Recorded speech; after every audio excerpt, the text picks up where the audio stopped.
Ah,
सुखाची आवडी माय बाळा भेटी सुखाची आवडी ऐसी मद गोडी देईन देवा कीर्ती ऐकोनिया झालो शरणांगत कीर्ती ऐकोनिया झालो शरणांगत दासांचे तू हित करीतोसी ध्यानी रूप वाचे नाम निरंतर ध्यानी रूप वाचे नाम निरंतर आपुला विसर पडोनी दिन तुका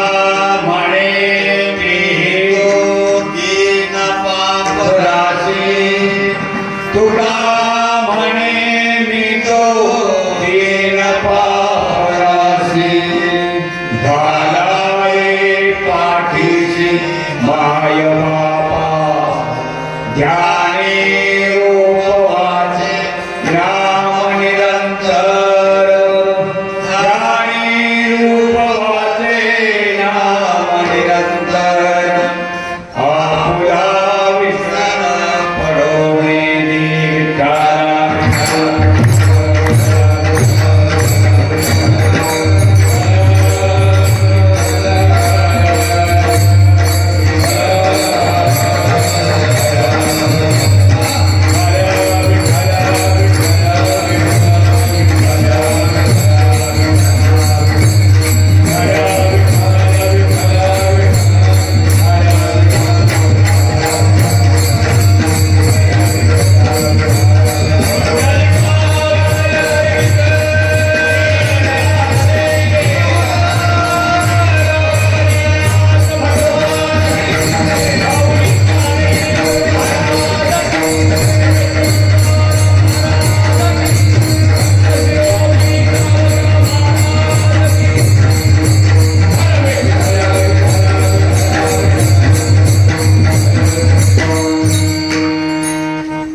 शिवप्रेमपिण्डं भजे वक्रतुण्डं महायोगपीठे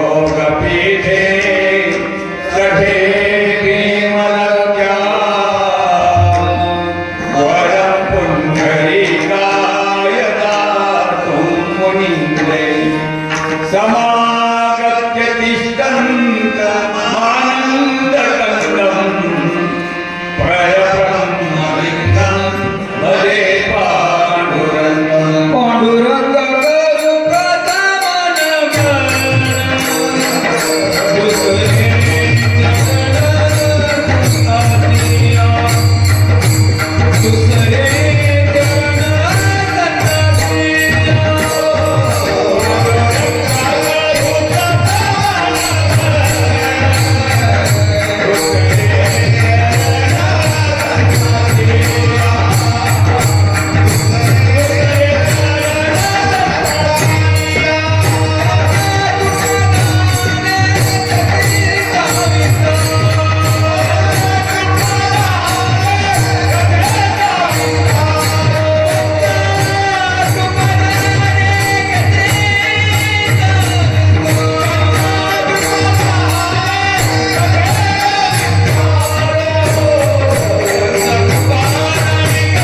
प्रपद्ये श्रीरामदूतं शरणं प्रपद्ये श्रीरामदूतं शरणं प्रपद्ये शरण शरण एकनाथा पायी मार्गाडीना नका पाहू दोष दास पायाचा सेवे लागी सेवक धारो तुमच्या लागलो तुकया देवा यावरी करावे धर्म धन समन्वित परमार्थ परायण भाविक सज्जन हो आज या संतांच्या भगवंताच्या प्रांगणामध्ये कीर्तन रूपी सेवेसाठी घेतलेला अभंग जगद्गुरु तुकोबाराय यांचा आणि मागणी पर प्रकरणातला असा 5 चरणांचा भंग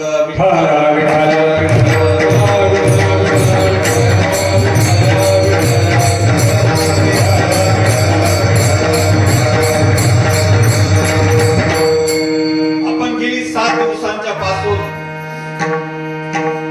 संत शिरोमणी सावता महाराज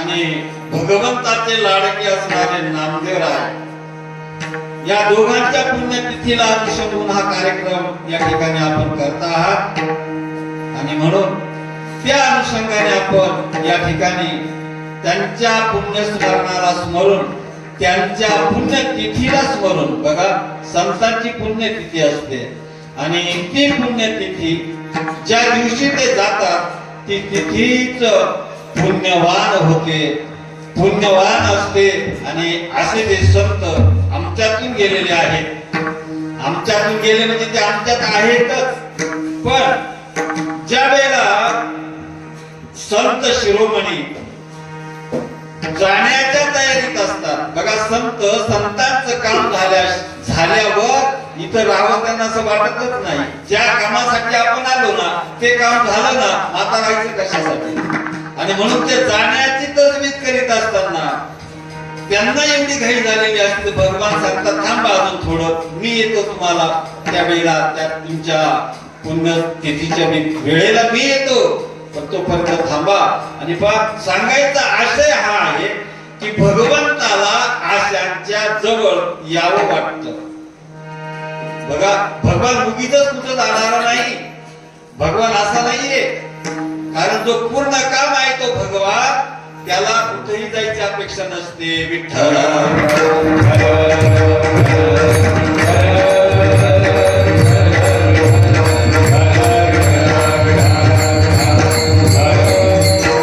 ज्या भगवंताला ज्या संतांच्याकडे यावं लागतं यावं वाटतं त्या संतांचं भाग्य किती मोठं आहे हो देव येतो तुम्हाला आम्हाला देवाकडे जावं लागतं पण तो देव त्या संतांच्याकडे येतो काय येत असेल अहो त्या संतांच्या ठिकाणी असणारं जे सुख आहे आनंद आहे आणि त्या संतांचं त्या देवाला लागलेलं जे व्यसन आहे म्हणून भगवान त्यांच्याकडे येतात संतांच्याकडे येतात आपल्याला माहिती आहे नाथ बाबांच्या घरी भगवान 36 वर्ष राहिले 1-2 दिवस नाही 2-5 मिनिटं नाही 5-6 मिनिटं नाही 36 वर्ष राहिले का राहिले असतील अहो नाथ बाबांच्या घरी राहण्यामध्ये त्यांना वैकुंठात जे सुख मिळत होतं त्यापेक्षा अधिक सुख नाथ बाबांच्या संगतीत त्यांना मिळत होतं विठ्ठल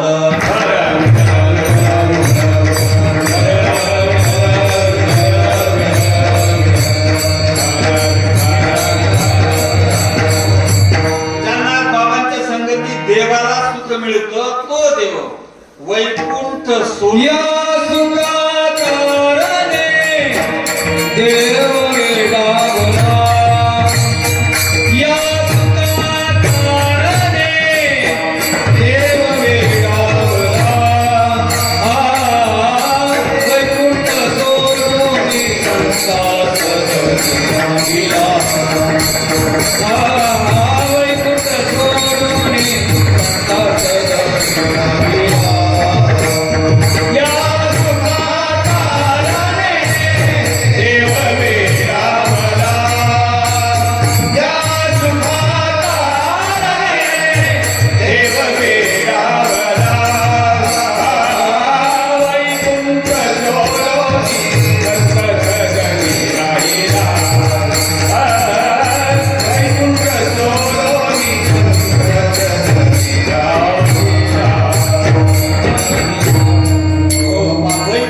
सोडून तो भगवान त्या नाथ बाबांच्या घरी राहतो, त्यांची सेवा करतो. तद्वत तसंच भगवान पांडुरंग आणि संत शिरोमणी सावता महाराजांच्या मळ्यात येतात, त्यांच्या घरी येतात. नुसतं येतातच असं नाही, तर त्यांना कामही करू लागतात. काय काम केले त्या भगवंतांनी? माळ सावताचा गुरुकुलारे, माळ सावताचा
या संतांच्या जवळ संत जे जे काम करतात ना, ते काम भगवान करू लागतो. बघा केवढी मोठी आत्मीयता असेल, केवढा मोठा जिव्हाळा असेल, स्वतःच स्थान सोडून देऊन संतांच्याकडे येऊन संत जे जे काम करतात ना, त्यांच्या स्वकर्तव्याने त्यांच्या वाट्याला आलेले काम ते करतात. ते काम स्वतः भगवंत करू लागतात. भगवंताने केलं आणि हा भगवान त्या संतांची सेवा करतो, त्यांना काम करू लागतो. एवढं त्यांच्यावर भगवंताचं नितांत प्रेम असतं. नवे नवे त्यांचा देवाला एक असा छंद लागलेला असतो. देवाला त्यांचं व्यसनच लागलेलं असतं आणि त्या व्यसनाधीन झालेला देव त्या संतांच्या द्वारात राहतो. आणि तो देव राहतो ना, त्या देवाला माहितीये या संतांच्यामुळे मला सुख मिळतं, सुख लाभतं. आणि म्हणून संतांचे सुख झाले या देवा मानवनी सेवा करी.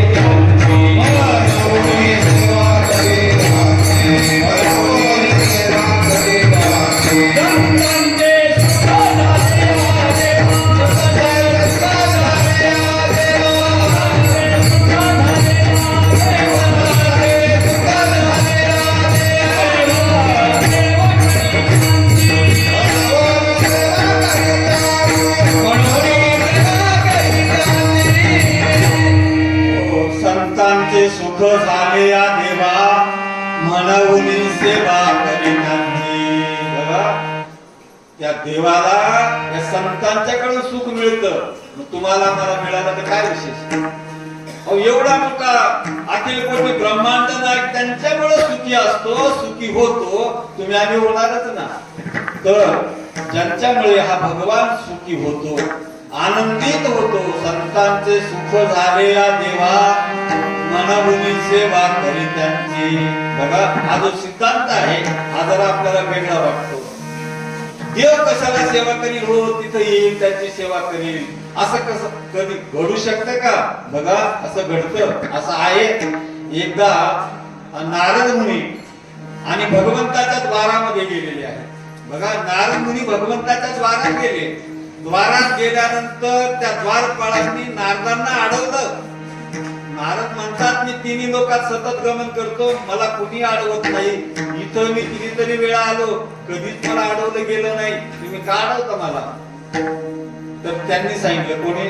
जे द्वारपाळ होते, त्या द्वारपाळांनी सांगितलं की तो भगवान तुम्ही ज्याला भेटायला येता जाता आहात ना, तो भगवान पूजा करतोय. भगवान काय करतो? पूजा करतोय म्हणे आतमध्ये. तो पूजा होईपर्यंत जाऊ नका, थांबा जरा इथं. बघा असं ज्या वेळेला सांगितलं गेलं ना, नारदांना प्रश्न पडला की सगळं जग ज्या देवाचं भजन करतं, सेवा करतं, तो देव कुणाची पूजा करतो? आता त्या देवाला पूजा करायची काय गरज काय आहे? हा देव कुणाची पूजा करतो? नारदांच्या मनामध्ये असे प्रश्न सतवायला लागले ना, त्यावेळेला तेवढ्यात भगवान आले आणि नारद ऋषी म्हणतात, नारद मुनी म्हणतात, देवा अरे मी देवाचा इथं उभा आहे, तुला भेटायला आलो आहे, पण हे द्वारपाळ म्हणतात देव पूजा करतो. मला तर नाही वाटत देव कोणाची पूजा करेल. अरे तुझ्यासाठी सोडिले घरदार, तुझ्यासाठी हे सगळं आम्ही केलं ना, आणि या सगळ्या संसाराला तिलांजली दिली ना मी, आणि तुझ्या सेवेला आम्ही लागलो, आणि तू कुणाची सेवा करतो? बघा असं कोण आहे अजून सेवा करायला? भगवंताला वाटतं नारदाला जर आपण असं सांगितलं तर पटणार नाही. भगवंताने नारदाचा हात पकडला, चल माझा देवाला दाखव, मी कुणाची पूजा करतो. नारदाचा हात पकडून देव आतमध्ये गेले आणि नारदाला सांगितलं, बघ मी इथं बसलेलो होतो, इथं पूजा करीत होतो, बघ माझा देवाला, देवाऱ्यात कोण आहे माझे पूजनीय? बघा नारदांनी पाहिल्यानंतर पूजनीय कोण होतं? प्रल्हाद, नारद, पराशर, पुंडरीक, व्यास, अंबरीश, शुक, शौनक, भीष्म, दानव्यान, रुक्मांगदार्जुन, वशिष्ठ, विभीषणादी पुण्यमिमां परम भागवतां स्मरामि. विठ्ठल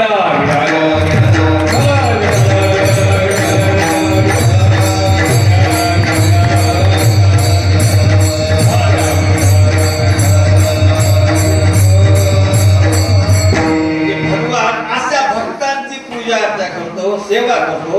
तर मला सांगायचा आशय आहे, आज ज्यांची पुण्यतिथी आहे, ज्यांच्या अनुषंगाने आपण हा सप्ताह केला आहे, त्यांच्यासाठी भगवंत आलेले आहे. भगवंत येतात अशांच्यासाठी येतात बघा. आणि भगवंत आल्यानंतर भगवंताला तिथे काम करताना आनंद वाटतो, सुखानुभूती येते. कारण भक्तांचं जीवन, भक्तांचं चरित्र आणि भक्तांची संगत काही वेगळी असते. आणि म्हणून तुकोबारायांनी अशा संतांच्या संगतीची मागणी केली आणि अनेकांनी या सत्संगतीची मागणी केलेली आहे. कारण तस्मादती प्रयत्नेन सत्संग सततं कुरु, सत्संगेन परमप्राप्य दुस्तरं करते चिरात्. तस्मादती प्रयत्नेन सत्संगं सततं कुरु.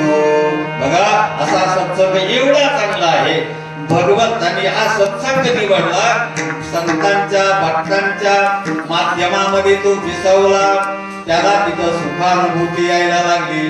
अशा असणाऱ्या संत शिरोमणी सावता महाराजांच्या चरणी नतमस्तक होतो आणि तुकोबारायांचा जो अभंग सेवेसाठी घेतलाय त्याकडे वळतो.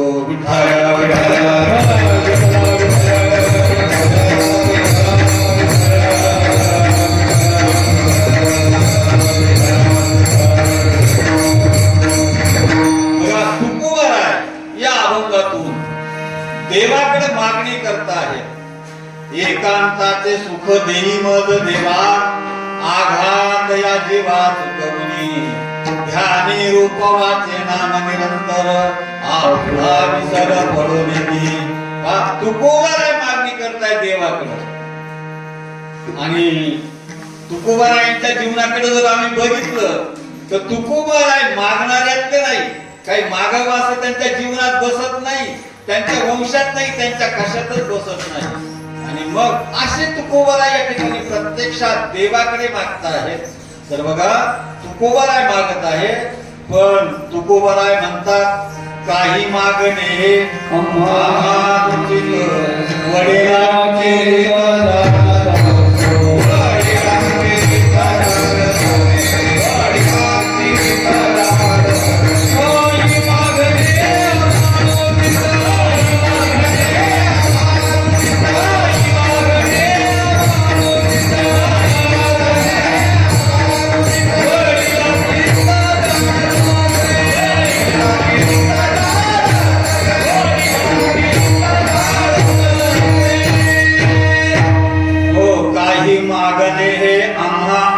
वडिलांचे वडिलांची रीत जाणत असो. आमच्या वडिलांची रीत आहे, कुणाकडे काही मागायचं नाही. बघा मागणं हे लाजीरवान असतं. दीक्षापात्र अवलंबने जळोजीने लाजीरवाने, आणि मागण्यामध्ये आपली किंमत कमी होत असते. म्हणून मागायचं नसतं. बघा, व्यवहार दृष्टीनं जर बघितलं, मागणाऱ्याला आपण चांगलं समजत नाही. तुकोवर आहे मागणाऱ्यापैकी नाही, आणि तुकोवर आहे अपूर्णही नाही. बघा, मागणार कुठं संभवलं, ज्याच्याकडे काही अपूर्णता आहे तो एक मागतो, ज्याच्याकडे काही नाही तो एक मागत असतो. पण तुकोवर यांच्याकडे काही नाही असं काही नाही, आणि ते अपूर्ण आहेत असंही काही नाही. ते पूर्ण काम आहे. तुकोबाराय पूर्ण आहे. पूर्ण तो माणूस असतो कोणता? काम नाही.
जीवन आपल्या समोर आहे.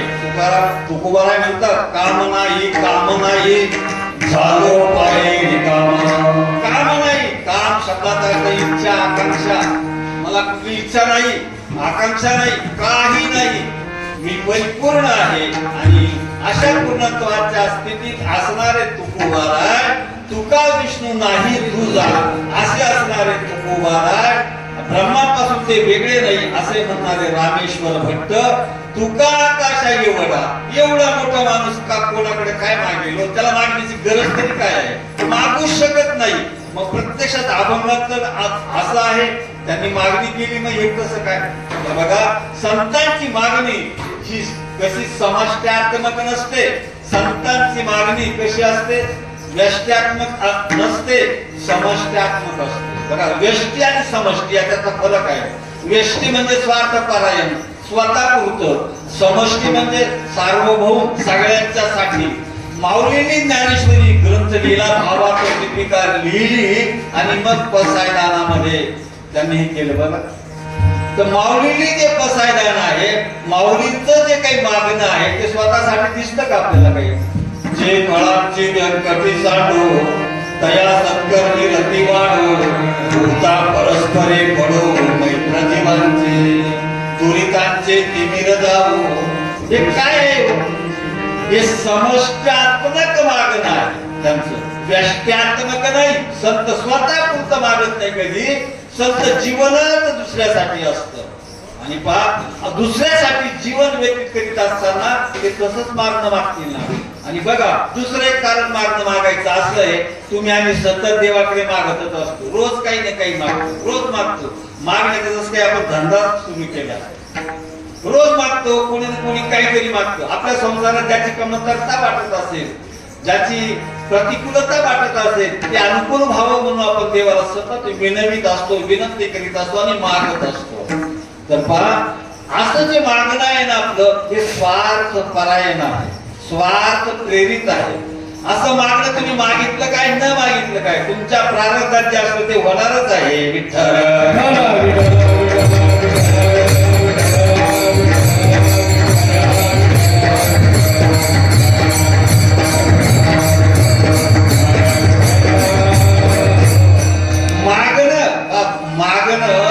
शब्द असं दर्शवितो आपल्याला. ज्या वेळेला आपण मागतो ना दुसऱ्याकडे, मा म्हटल्याबरोबर तोंड उघडतं. तोंड उघडतं ना, मागण्याच्या वेळेला आतील ज्या शक्ती आहे त्या बाहेर जातात. काय त्या मागण्याला अर्थ राहतो? का म्हणून ते मागायचं?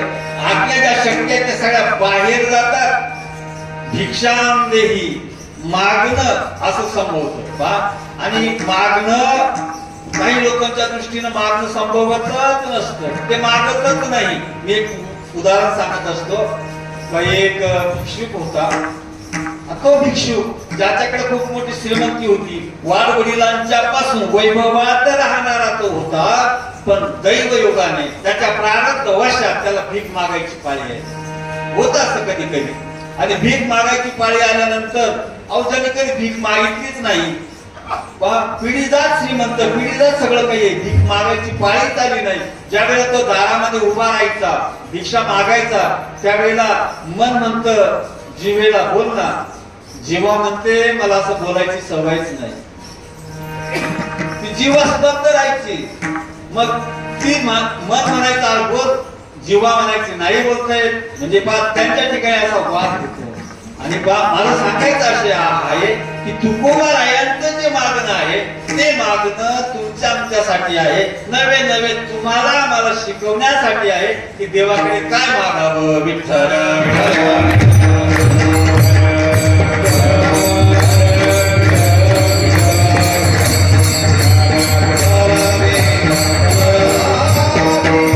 देवाकडे हेच मागायचं असतं. तुकोबारायांनी हेच मागितले. हेच काय?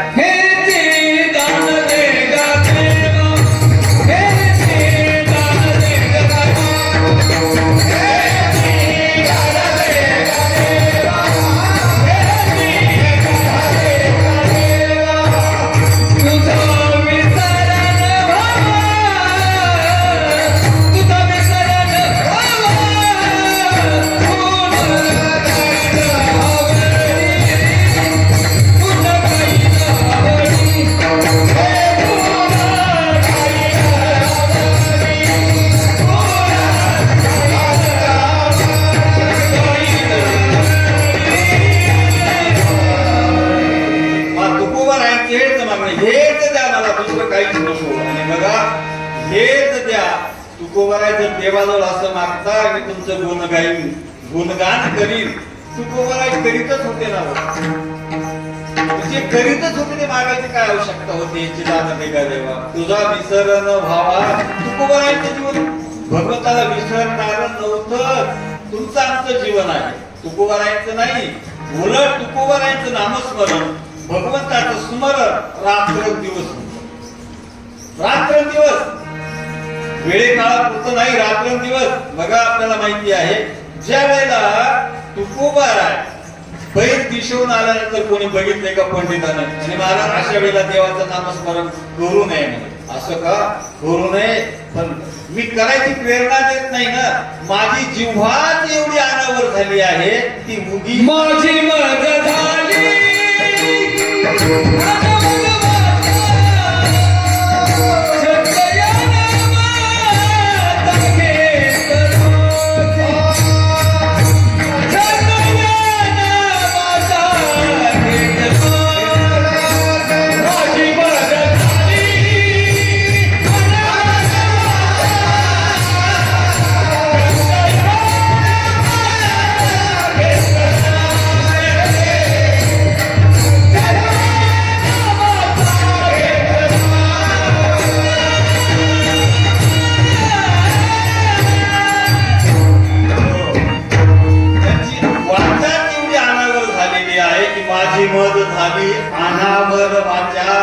छंदया नामाचा घेतरासे.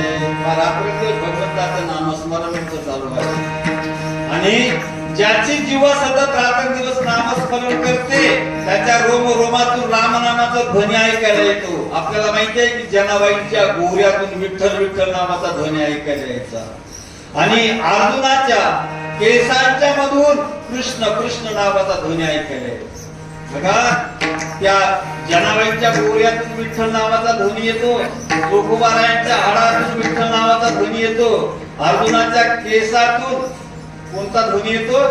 श्रीकृष्ण श्रीकृष्ण नावाचा ध्वनी येतो.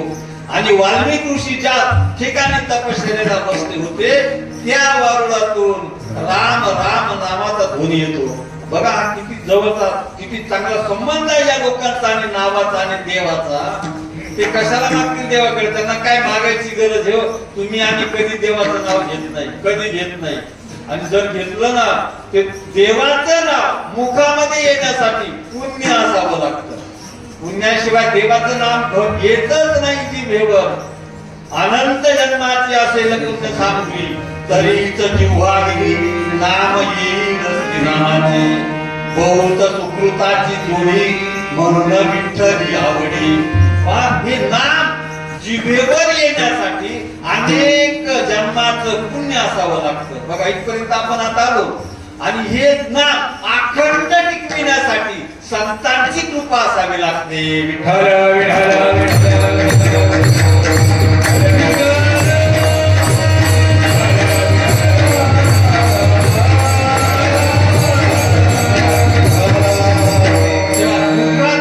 मुखाद्वारे नाव येण्यासाठी अनेक जन्माची पुण्योदयन भाग्योदयन बहुजन्म समार्जितेन तेव्हा देवाचं नाव येतं. पण ते नाव सतत टिकण्यासाठी तुकोबारायांच्या सारखं अनावरत ते नाव टिकण्यासाठी संतांची कृपा लागत. एरवी नाही टिकत. संतांची कृपा झाली तर अखंड देवाचं नाव आपल्या जिभेवर नाचत असतं. अखंड आपण समजून चालायचं. ज्या त्याने रात्रंदिवस भगवंताचं नामस्मरण करतो, आमची जीव अखंड भगवंताचं नामस्मरण करते ना, निश्चित आमच्यावर सावता महाराजांची कृपा झाली असं समजा. विठ्ठल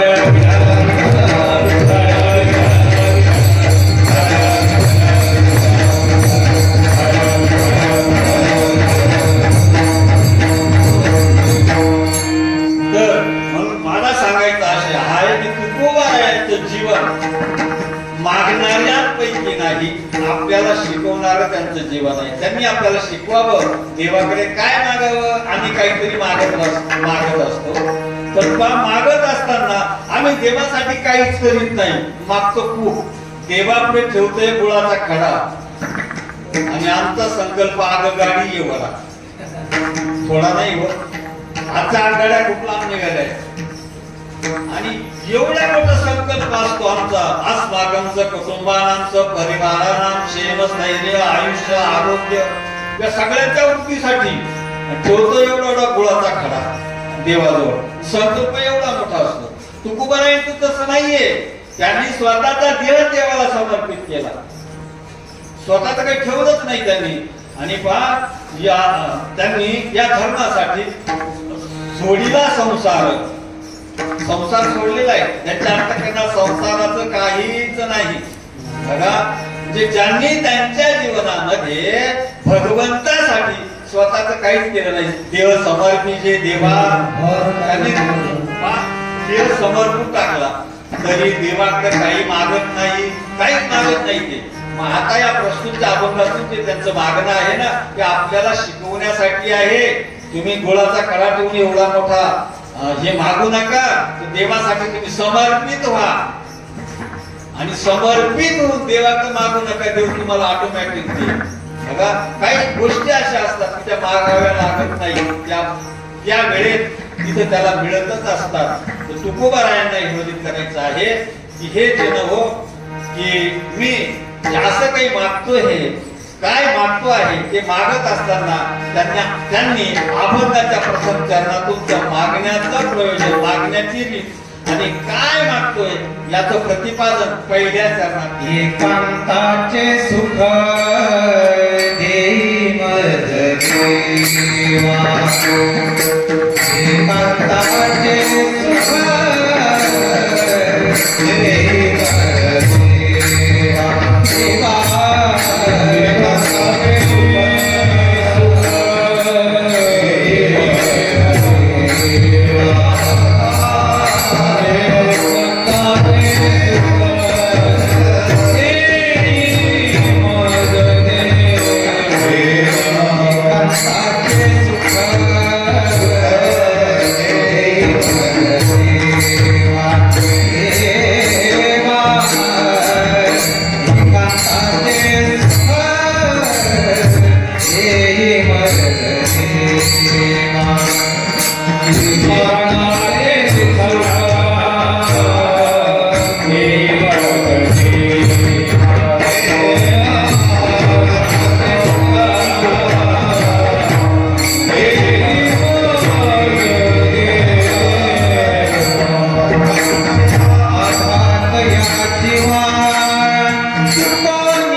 आहे की एकांताचे सुख देई मज देवा. हे देवा मला एकांताचं सुख द्या. एकांताचं सुख या शब्दाचा अर्थ काय होतो हे बघून घ्या. एकांताचं सुख म्हणजे एकटाच एखाद्या गिरीमध्ये, एखाद्या वनामध्ये, जंगलामध्ये, गुहेमध्ये असं नाही, असा त्याचा अर्थच नाही. एकांताचं सुख हा काही शब्द वेगळा आहे. तुमचा आमचा एकांत वेगळा असतो. बघा एकांतात कोण राहू शकतो? ज्याचं देहभान विसरलं जातं तो राहू शकतो. आणि जर देहभानच विसरला नाही, आपण एखाद्या गुहेत जाऊन बसलो, कितीतरी लांब जाऊन बसलो, पण देहभान विसरलो नाही तर आपलं चिंतन तसंच चालू राहणार आहे ना. एकटा नाही तो त्या ठिकाणी, त्याच्या चिंतनाच्या अनुषंगाने त्याच्याकडे अनेक सर्व काही आहे. म्हणून तुकोबाराय म्हणतात की एकांताचं सुख, एकांताचं सुख हे सांगण्याच्या अगोदर मी आपल्याला असं सांगतो आहे की सुख हा शब्द भगवान वाचक आहे. तुका म्हणे माझे हे ती सर्वस्व भगवान म्हणजे सुख आणि सर्व सुखाची आशा जन्म केला. आणि जे आपलं जीवात्मा आणि भगवंत आहे यांचं एकत्र होणं हे सुख आहे. एकांताचं सुख या शब्दाचा अर्थ सांगण्या अगोदर आपल्याला सांगतो की तुकोबारायांच्याकडे अनेक सुख होते ना, मग त्यांनी वैकुंठाचं सुख मागायला पाहिजे होतं. त्यांनी राजस, तामस, सात्विक ही सुखच आहे ना. सुखम त्रिविधम ही त्रिविध प्रकारची सुख आहे. पण तुकोबारायांना माहिती आहे त्रिविध सुखामध्ये काहीच पडलेलं नाही. बघा या त्रिविध सुखात नाही. आणि तुमच्याकडे जे काही असेल ना वैभव, हे ते वैकुंठाचं सुख असेल, मोक्षाचं सुख असेल, तरी तुकोबारायांना मोक्ष काही असाध्य नव्हता ना. मोक्ष सुखा हानुदाथा. तुकोबाराय म्हणतात मोक्ष सुख काय घेऊन असता तुम्ही? आम्ही मोक्ष सुखाला किंमतच देत नाही. मोक्ष सुखा हानुदाथा. मोक्ष आम्हा मोक्ष आम्हाघरी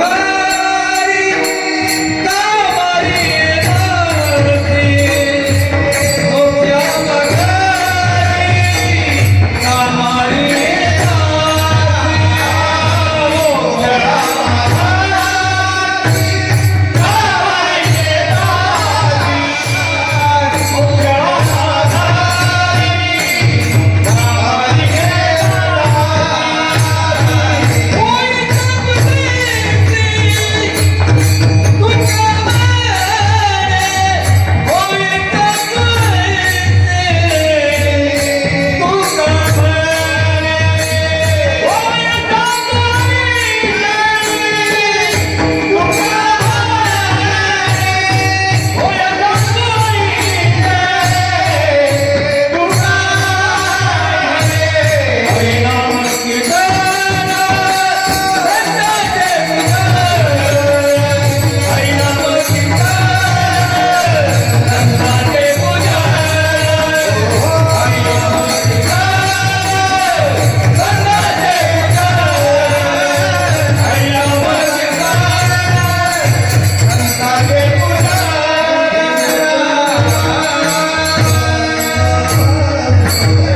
भाग्यवान होते. मोक्ष आम्हा घरी, त्यांच्या घरीच मोक्ष होता. त्या सुखाला, त्या मोक्षाला काहीच किंमत ते देत नव्हते. आणि म्हणून सुख ते दा किरीटी दाग येईल तुझं दिठी, जरी आत्मयाची भेटी जीवाशी होय. हे जरी सुख असलं ज्ञानाच्या दृष्टीनं ते तुकोबारायांना प्राप्तच होतं ना. कारण तुका विष्णू नाही तुझा. तुकोबारायांच्याकडे सगळं होतच. मग तुकोबाराय सगळं होतं, मग कशाला म्हणतात एकांताचं सुख देई मज देवा? कोणतं असं एकांताचं सुख? तर बा एकांताचं सुख ज्याला म्हणतात, कुणाला म्हणतात की ज्याला भक्ती, ज्ञान, वैराग्य हे सगळं त्यांनी हस्तगत केलं, त्याला प्राप्त झालं. आणि एवढं केल्यानंतर, एवढं ज्ञान त्याच्याकडे झाल्यानंतर जी ज्ञानोत्तर भक्ती आहे ते एकांताचं सुख आहे.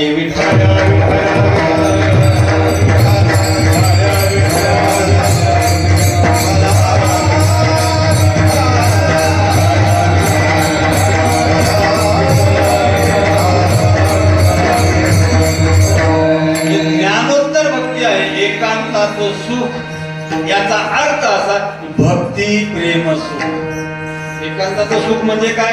एकटं राहणं किंवा एकांतात कुठेतरी एकटं राहणं. याला एकांत नका म्हणू, एकांत याला म्हणा की तुम्ही भक्ती ज्ञान हे सगळं प्राप्त करून घ्या आणि हे केल्यानंतर ज्ञानाच्या नंतर जे उत्तर हे आहे ना, ही आस्ती भक्ती आहे.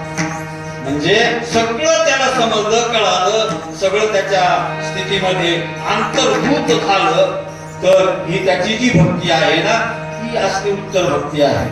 म्हणजे एकांताचं सुख ही अशी भक्ती आहे की ज्ञानाच्या पलीकडची, सगळं प्राप्त झाल्यानंतरची. जसं गुळाला गुळाची चव नसते, गुळाला खाणारा ओळखीत असतो हा गुळ कसा आहे.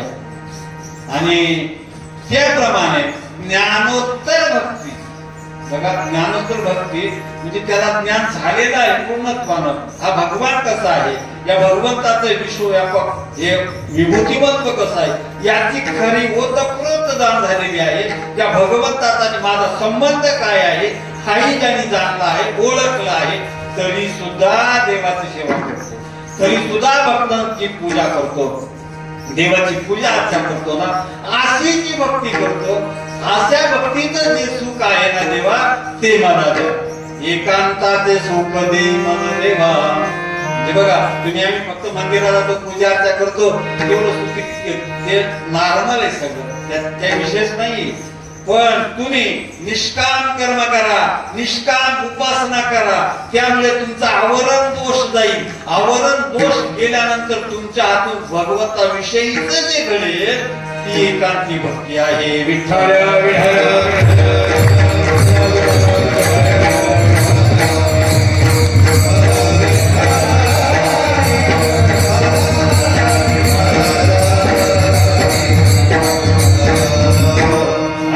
एकांताचं सुख नको ब्रह्मज्ञान आत्मस्थिती भाव. मी भक्त तू देव ऐसे कर, मी भक्त तू देव ऐसे कर, मी भक्त तू देव ऐसे कर. नको ब्रह्मज्ञान आत्मस्थिती भाव, ब्रह्मज्ञान आत्मस्थिती भाव, ब्रह्मज्ञान आत्मस्थिती भाव.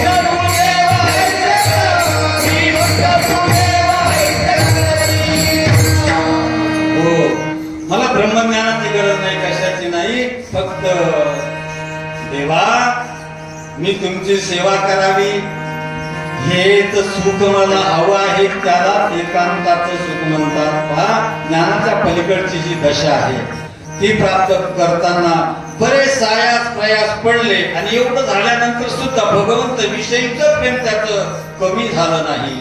आणि मग अशा वेळेला जी काही सेवा केली जाते त्यातून मिळणारं जे काही सुख असतं ते सुख असं अलौकिक असतं. म्हणून तुकोबाराय म्हणतात, असलं जे सुख आहे ना ते एकांताचं सुख मला द्या. बघा, ते एकांताचं सुख मागत असताना तुकोबारायांनी काय केलं त्यांच्या जीवनामध्ये, एकांताचे सुख देई मज देवा, आघात या जीवाचं करून. जीवावर येणारे जे आघात आहे ते आघात आल्यानंतर पुन्हा जीव दुःखी होतो, मनाची स्थिरता बिघडते. तर तुम्ही मला असं द्या, असं एकांताचं सुख द्या. कसं द्या? एकांताचे सुख देई मज देवा, आघात या जीवाचं करून. सुख द्या, पण कसं? आघात चुकवून द्या. नाहीतर आपण सुख देतो पण आघातही देतो, त्याचा काय उपयोग होतो? काहीच नाही. म्हणजे भिक्षा मागताना झोळी पक्की असली पाहिजे ना. त्या झोळीत दुसऱ्याने टाकलं काही, ते खाली गळून गेलं, साफ राहिलंच नाही, तिच्या भिक्षेलाही काही अर्थ नाही, देणाऱ्याला काही त्याचा फायदा नाही, घेणाऱ्याला नाही. तुकोबारायांना हे झोळीत करायचंय. त्यांनी या ठिकाणी पुरवणी मागणी जोडलेली आहे, याला पुरवणी मागणी असं म्हणतात. पहा, भक्ती प्रेम सुख तर मागितलं, पण ते मागत असताना पुरवणी मागणी आहे. आघात या जीवाचं पुरवणी, याला पुरवणी म्हणतात. जसं शाळेतला विद्यार्थी पेपर लिहिताना त्याचे प्रश्न लिहायचे अपुरे राहिले तर तो म्हणतो, अहो सर पेपर पुरला नाही, मग पुरवणी घ्या, त्या पुरवणीवर लिहा, त्या प्रश्नाचा नंबर टाका, क्रमांक टाका. माझा सांगायचा आशय आहे की पुरवणी तुकोबारायांची त्यांनी पुरवणी जोडली. देवा मला एकांताचं सुख द्या, पण आघात नको या देहावर, या जीवावर आघात नको. पण या आघाताने आम्ही आधीच घाबरलेलो आहोत. तुम्ही असे आघात देऊन जर सुख दिलं त्याचा उपयोग नाही ना, त्या सुखाची अनुभूती आम्हाला येणार नाही ना. बघा दशरथ राजाला सगळं काही होतं, फक्त एक संतानच नव्हतं. ते सगळं काही असताना त्याला सुख वाटलं का? नाही. पुत्रहीनच त्याने राज्य सर्व दुःखाय होते. हा आघात झाला त्याच्या अंतःकरणावर. तुकोबारायांनी हे म्हणायचं आहे की मला तुम्ही एकांताचं सुख द्या, पण आघात या जीवात होऊनी, या जीवावर होणारे जे आघात आहेत ते षडरूपाचे असतील, अहंकाराचे असतील, अजून कुणाचे असतील, म्हणजे या त्रिविध भेद शून्य हे झालं पाहिजे. या त्रिविध दुःखाच्या पलीकडे ते गेलं पाहिजे. असे आघात निवारून एकांताचं सुख द्या. विठ्ठल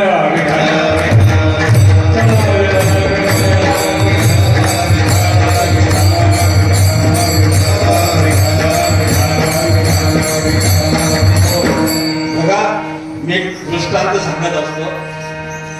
दृष्टांत ज्या वेळेला प्रभू श्रीराम रावणाला मारल्यानंतर लंकेतून अयोध्येत आलेले आहे. आता बघा, प्रभू राम आता राजा झालेले आहे, राजा राम झालेला आहे. पहिला तो राम होता, आता राजा राम झालेला आहे. राज्याभिषेक झाला त्यांचा आणि राम राजे झाले. बघा, ज्या सीतेने वनवास भोगला ती सीता आता रामाच्या बाजूला बसलेली आहे, ती राणी झालेली आहे. बघा, प्रभू राम, सीता राजा राणी आहेत, लक्ष्मण तिथं आहे, भरत आहे, हनुमंत आहे आणि त्यांच्या स्त्रियाही आहेत सगळ्यांच्या. भरताची स्त्री आहे मांडवी तिथं, सुमित्रा आहे, कौशल्य आहे, लक्ष्मणाची आहे, रामाची आई, शत्रुघ्नाची पत्नी आहे तिथं. या सगळ्या आहेत. राम राजा झालेला आहे. हा देव बैसला सिंहासने, राज्याभिषेक त्यांचा झालेला आहे. वशिष्ठांनी, विश्वामित्रांनी, अनेक साधू मुनींनी तिथे येऊन रामाला राज्याभिषेक केला आहे. अशा वेळेला काय झालं होतं, ज्या वेळेला प्रभू रामांचा राज्याभिषेक होणार होता त्यावेळेला राजदंड हातात न येता वनवासाचा दंड घेऊन त्यांना वनवासाचं दुःख भोगावं लागलं. हे त्यांचं प्रारब्धच आहे. आणि आता प्रभू रामांचा राज्याभिषेक होणार होता त्यावेळेला अशी एक व्यक्ती त्या ठिकाणी आली आणि तिने भलतच एक प्रश्न असा विचारला. त्यावेळेला त्याला दुसऱ्याने सांगितलं, असले प्रश्न अशा वेळेला विचारायचे नाही. मागच्या वेळेला असंच झालं तर आम्हाला 14 वर्ष वनवासात जावं लागलं. तुमचा का तोच पुन्हा विचार आहे का? तुमच्या जवळ राहू आणि गप्प बस. हो त्या रामाचा राज्याभिषेक आणि झाला रामाचा राज्याभिषेक. तर रामाचा राज्याभिषेक झाल्यानंतर सगळ्या कुटुंबाला, परिवाराला जवळ घेऊन राम म्हणतात, मी आता राजा झालो, तुम्हाला काय मागायचं ते मागा. विठ्ठल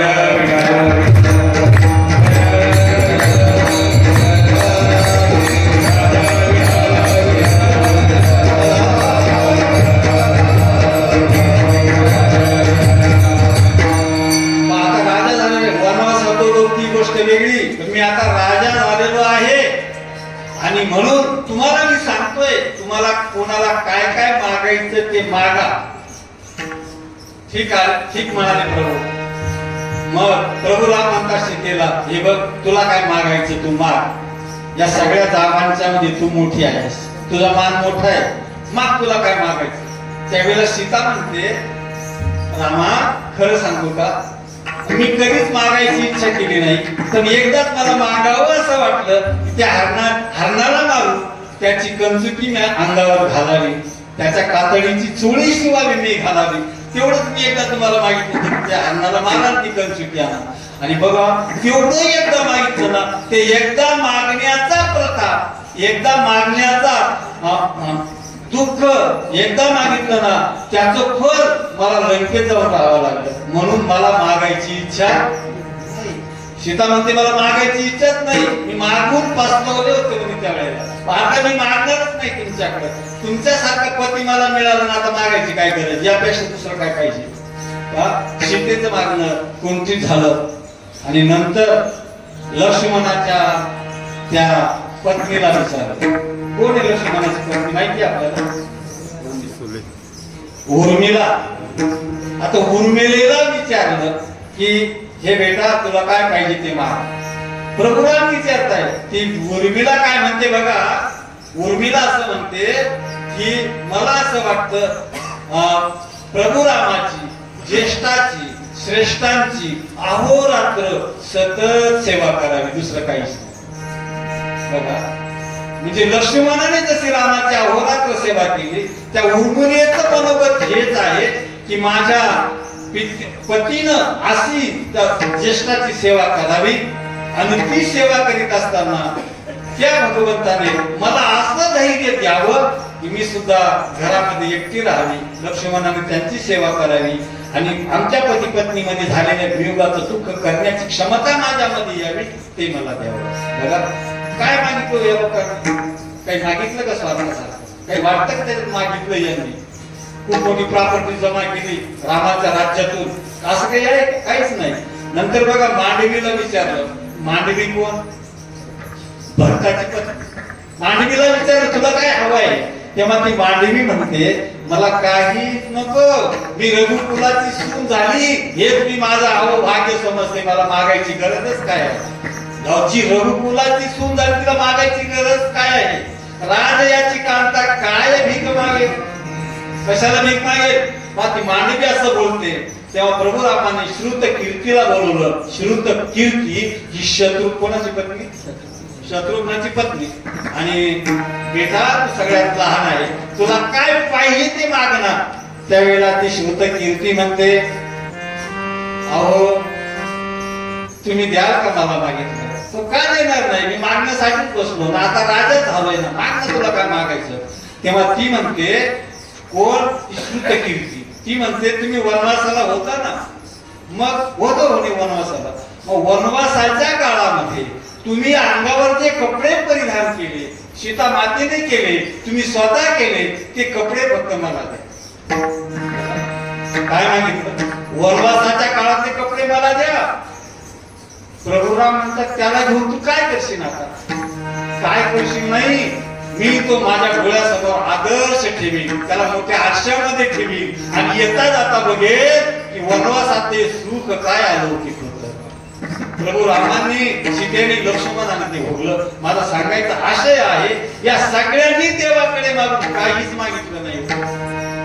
काय मागितलं असेल? फक्त एक देवच मागितला, दुसरं काहीच मागितलं नाही. एक भक्ती प्रेम सुखच मागितल्या सगळ्यांनी. असं स्वार्थ कामाला येईल असलं सुख काहीच मागितलं नाही. असं यांचं जीवन आहे. तुझे पायी सुख सर्व आहे,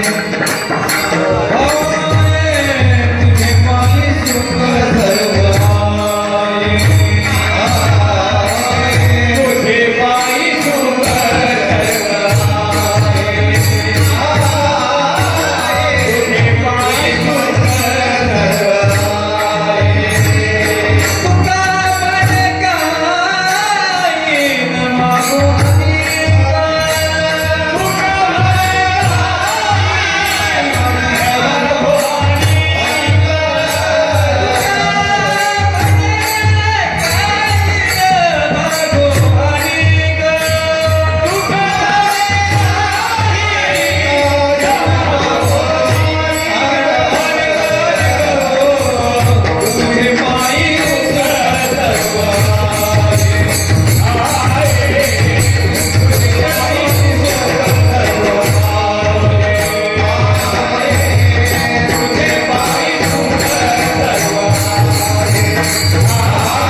तुझे पायी सुख भगवंताच्या जवळ सर्व सुख आहे. आणि तुकोबाराय म्हणतात तेच सुख भक्ती प्रेम सुख नेनवे आणि का ते भक्तीचं सुख आहे. नारद महर्षींनी त्या नारद भक्ती सूत्रामध्ये भक्तीची व्याख्या करताना अशीच व्याख्या केलेली आहे. आता तो भक्ती व्याख्या श्याम. की आम्ही आता भक्तीची व्याख्या करतो म्हणाले. भक्तीची व्याख्या काय आहे? सात वस्मिन परम प्रेम रूपा, अशी परम प्रेम रूपिणी जी भक्ती आहे ती भक्ती. आणि बघा ती भक्ती कोणी केली जीवनामध्ये? अशी एकांतिक भक्ती, एकांताचं सुख अनुभवाला आलं असली भक्ती कोणी केली तर त्यांनी केली जे गुणरहितम कामनारहितम प्रतिक्षणम वर्धमानम अविच्छिन्नम सूक्ष्मतरम अनुभव रूपम, त्यांनी केली भक्ती, त्यांच्या जीवनात घडली ते एकांताचं सुख. असं या अभंगातील पहिल्या चरणावर थोडासा बोलायचा प्रयत्न केला.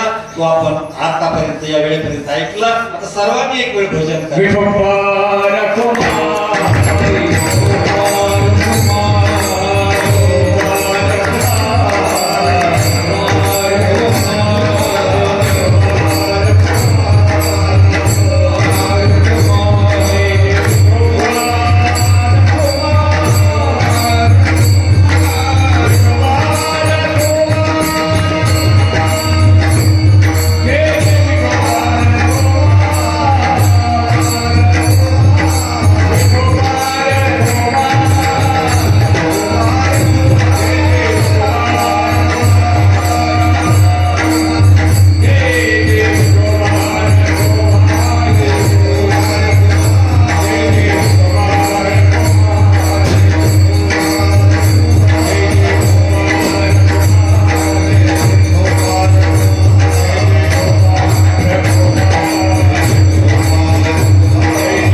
एकांताचे सुख देई मद देवा आघात या देवाच करुणी.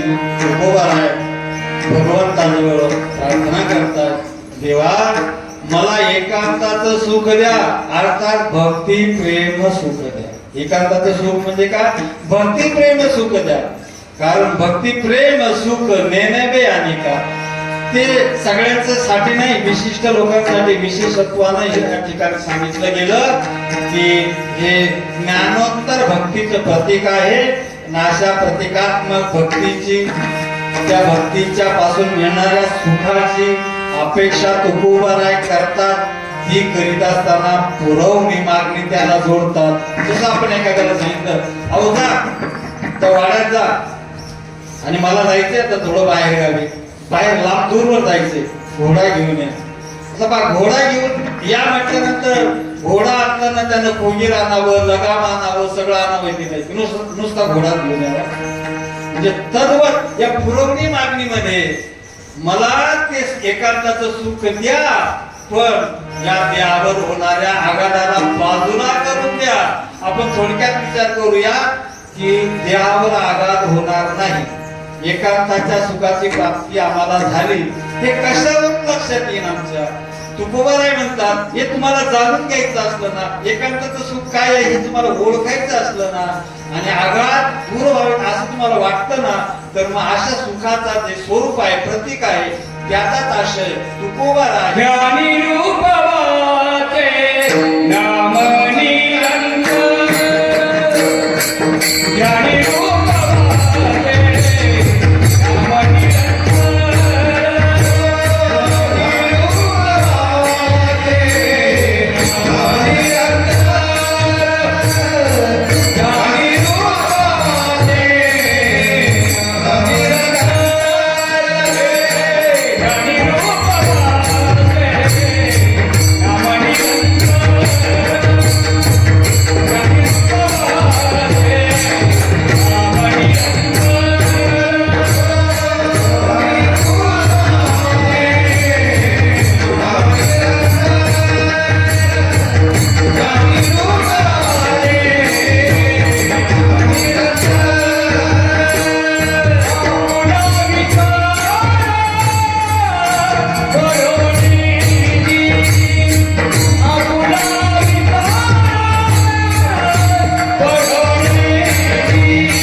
त्या एकांताचं सुखाचं प्रतिपादन करताना तुकोबाराय म्हणतात, हे भगवान ध्यानी रूप वाचे नाम निरंतर आपुला विसर पडो निधी.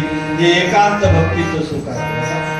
ध्यानी रूप तुमच्या ध्यानामध्ये त्या भगवंताचं रूप, त्या भगवंताचं माधुर्य सौंदर्य तुमच्या ध्यानात असलं पाहिजे आणि जिभेवर सतत त्या भगवंताचं नामस्मरण असलं पाहिजे आणि त्याचा कधीच विसर व्हायला नको.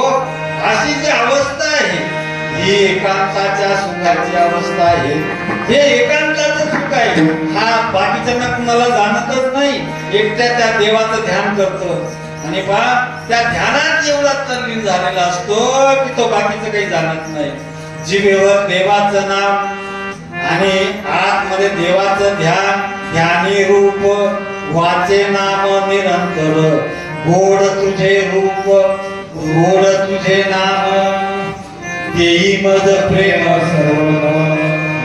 याचाच अन्वय आहे हा की ध्यानी रूप वाचे नाम निरंतर आपुला विसर पडो निधी. हे देवा सतत तुझं ध्यान असावं रे अंतःकरणामध्ये. माझ्या अंतःकरणात कोणाचंही ध्यान येतं कसं येतं काही कामाचं नाही. तुझं ध्यान असलं पाहिजे. आणि हे देवा ही जीवा फार बडबड करते हो. फार वाच्यत्वासी नाहीये असं तुझं तू देवाचं नाव घेतलं पाहिजे त्या जीव घेणे. नाहीतर एवढी बडबड करतो ना आपण, एवढी बडबड करतो, एवढं जीव वेला थकवतो.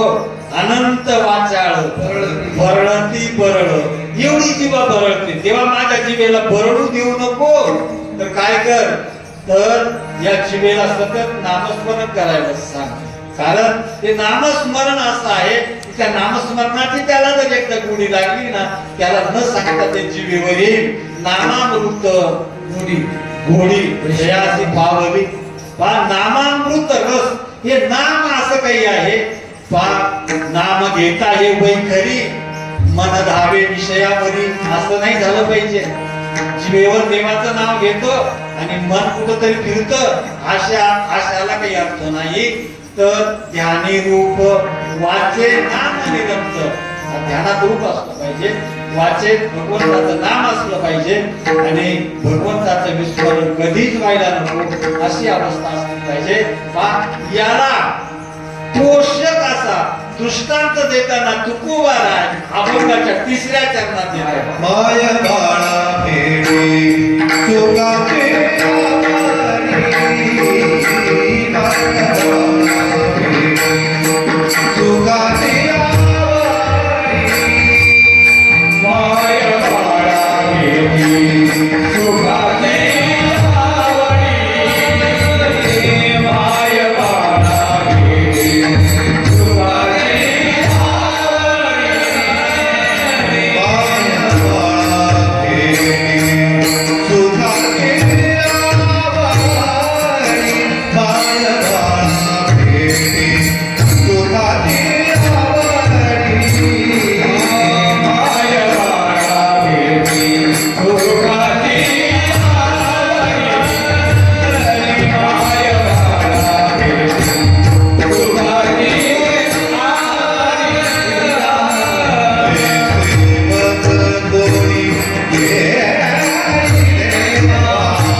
माध्यमातून सांगता आहे की माय बाळा भेटी सुखाची आवडी तैसी मज गोडी दे देवा.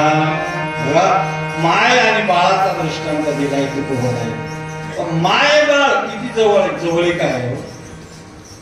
ते बाळ आईशिवाय राहत नाही आणि आईच्या लक्षातून ध्यानातून स्मरणातून बाळ जात नाही. सतत बाळ असतं तिच्या ध्यानामध्ये. ती शेतात काम करू द्या तरी लक्ष कुठं असतं? बाळाकडे असतं. ज्याप्रमाणे घार आकाशात उडू द्या तिचं लक्ष कुठं असतं? पिल्लाकडे असतं. धेनू म्हणजे काय? जंगलात जाऊन द्या तिचं चित्त कुठे असतं? वासराकडे असतं. तसं माय आणि बाळ यांचं आहे. बघा, या ठिकाणी धेनू शब्द आलेला आहे, गाय शब्द आलेला नाही. गाय शब्दानं आणि धेनू शब्दाने अर्थात फरक पडतो. कसा फरक पडतो? धेनू जंगलात करत असताना धेनू तिला म्हणतात की जी आताच व्यायली, आताच जन्मलेली आहे. थोडे दिवस झाले, 1 दिवस 2 दिवस झाले, अशी आता जन्मलेली गाय ज्या वेळेला जंगलात आपण सोडतो ना, चरते का? चरतच नाही. महिने 2 महिने झाले, 4-5 महिने झाले, तो भाग वेगळा. त्यावेळेला ती गाय आहे आणि सदोदी ती गायच आहे.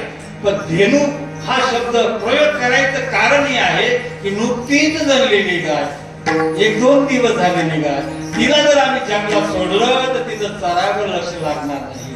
तिच्या चित्तामध्ये ते वासरूच असतं. तसं धेनूच्या चित्तेमध्ये ते वासरू आहे. म्हणजे गाय आणि धेनू यातला हा फरक आहे एवढा.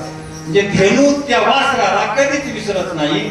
तशी माय बाळा भेटी सुखाची आवडी, माय आणि लेकरू यांच्यामध्ये एवढी जवळीक आहे ना, ती एकमेकाला विसरतच नाही अजिबात. आम्ही एक दृष्टांत सांगत असतो. रिटायर झालेले न्यायाधीश होते. ते आपल्या वरच्या मजल्यावर राहत होते. त्यांच्या शेजारी एक भाडेकरू, एक नव दाम्पत्य राहत होतं. त्यांना 2-4 महिन्याचं एक बाळ होतं. आता ते न्यायाधीश तिथं आहे शेजारी आणि ते भाडेकरू असणारे ते जोडप आहे. त्यातला तो मुलगा ड्युटीवर गेलेला आहे. एकटी ती बाई घरी आहे, ती तरुणी घरी आहे. तिला बाळ आहे 2-4 महिन्याचं आणि तिला खाली धुणं घेऊन जायचंय. खाली नळ आहे, तिथं धुवायचंय तिला. ते बाळ झोपलेलं आहे.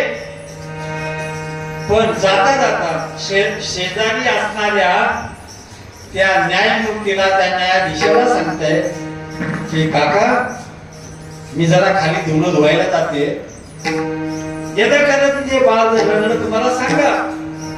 बाळ उठलं असं हाताने जरी सांगितलं तरी मी लवकर पडतो. म्हणजे ठीक आहे, जा.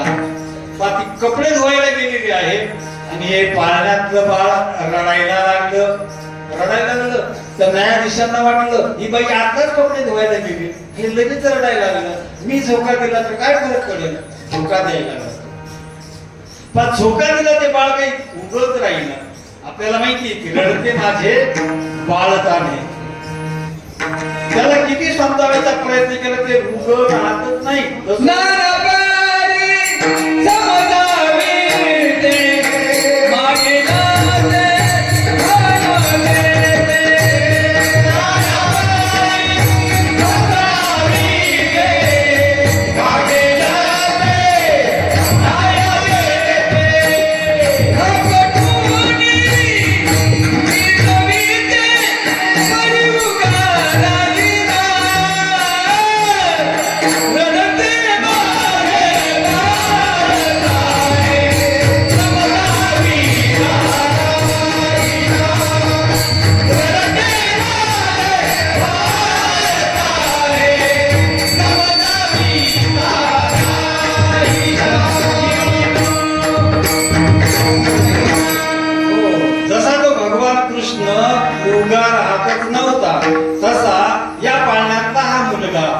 न्यायाधीश त्याला समजावतात तर तो उगा राहतच नाही, रडतोय, सारखं रडतोय. मग त्या न्यायाधीशाने काय केलं? पाळण्यातून त्याला काढलं, हातावर घेतलं. बरं त्याला त्याचं रडणं बंद होईल असं काही तो बोलला, पण ते मुलगा काही थांबला नाही. पण त्या रडण्याचा आवाज त्या बाईला खाली गेला, कारण तिचं चित्त तिथंच होतं. जरी ती कपडे धुत होती, लक्ष कुठं होतं? बाळाकडे होतं. त्या बाळाकडे लक्ष असणे असल्यामुळे तिला कळालं बाळ उठलं आणि रडतंय. ती वरती आली आणि त्या न्यायाधीशांच्याकडून ते बाळ तिने घेतलं हातावर. न्यायाधीश म्हणे मी याला धोका दिला, समजावायचा प्रयत्न केला, पण हे उभं राहिलंच नाही, सारखं रडत राहिलं. त्या बाईने हातावर घेतलं. त्या बाळाच्या आईनं त्या मुलीनं हातावर घेतलं त्याला, फक्त असं केलं, टेहा टू टू काय म्हणायचं ते म्हणली. असं म्हणता बरोबर ते बाळ रडता रडता उभं राहिलो. बंद झालं ना, त्याचं रडणं बंद झालं. न्यायाधीश तिथंच उभा होता. तो म्हणतो त्या बाईला, अहो बाई तुम्हाला एक प्रश्न विचारू का? काय प्रश्न विचारता मला? म्हणे मी या बाळाला धोका दिला, त्याला उभं राहण्यासाठी नाना परीने त्याला समजावायचे प्रयत्न केले, तेव्हा ते उभं राहिलं नाही. तू फक्त हातात घेतलं, त्या टू टू असं म्हटलं, ते गप्प झालं. तर मला सांग या त्या टूचा अर्थ काय? विचारलं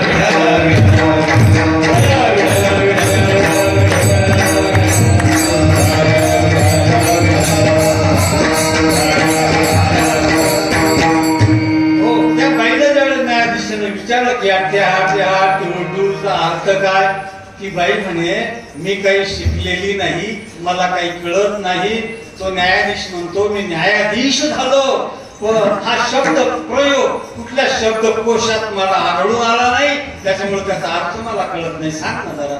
तर ती बाई म्हणते मला असं तर काही सांगता येणार नाही, पण अशा पद्धतीने मी आपल्याला सांगू शकते, ज्यावेळेला तुम्ही माझं बाळ व्हाल, हातावर घेईल, त्यातून करेल, तेव्हा तुम्हाला तो शब्द प्रयोग करेल. येळी सांगून काढणारच नाही. तसं तुकोबारायांना हे ध्वनित करायचं आहे, माय बाळा बेटी तुझी आवडी तैसी मज गोडी दी देवा. हे देवा, त्या माय लेकरांच्या मध्ये जसं प्रेम असतं ना, जशी गोडी असते ना, हे देवा तसली गोडी तुझ्याबद्दल आमच्या अंतःकरणात निर्माण व्हावी, एवढंच मला मागायचं आहे. आणि हे मागत असताना खऱ्या अर्थानं आपण सुद्धा लक्षात घ्यायचं आहे की ज्या संतांच्या पुण्यतिथीच्या अनुषंगाने आपण करतो, त्या संतांनी देवाकडे ही मागणी करावी आणि देवाने त्यांचं मनोरथ पूर्ण करावं. पूर्ण केला म्हणजे असं त्यांच्या जीवनात त्यांच्या अनुभूतीला आलं, तो देव त्यांनी आपलासा केला, तो याच माध्यमातून केला. तसं आपणही करावं. त्या संतांची भगवंताची आपल्यावर कृपादृष्टी असावी, असं आपण आपलं जीवन व्यतीत करावं. असं जीवन व्यतीत करीत असताना आपण या नरदेहाचा सार्थ केला असं म्हणता येईल. असं मी छोटस अल्पस वाक्पुष्प त्या भगवंताच्या चरणी, त्या संत शिरोमणी सावता महाराजांच्या चरणी समर्पित करतो. तुम्ही या मंडपात जेवढे उपस्थित असाल सगळ्यांचं अभिनंदन करतो, सगळ्यांना धन्यवाद देतो आणि सद्गुरूंच्या नावाचा उच्चार करतो. ज्ञानेश्वर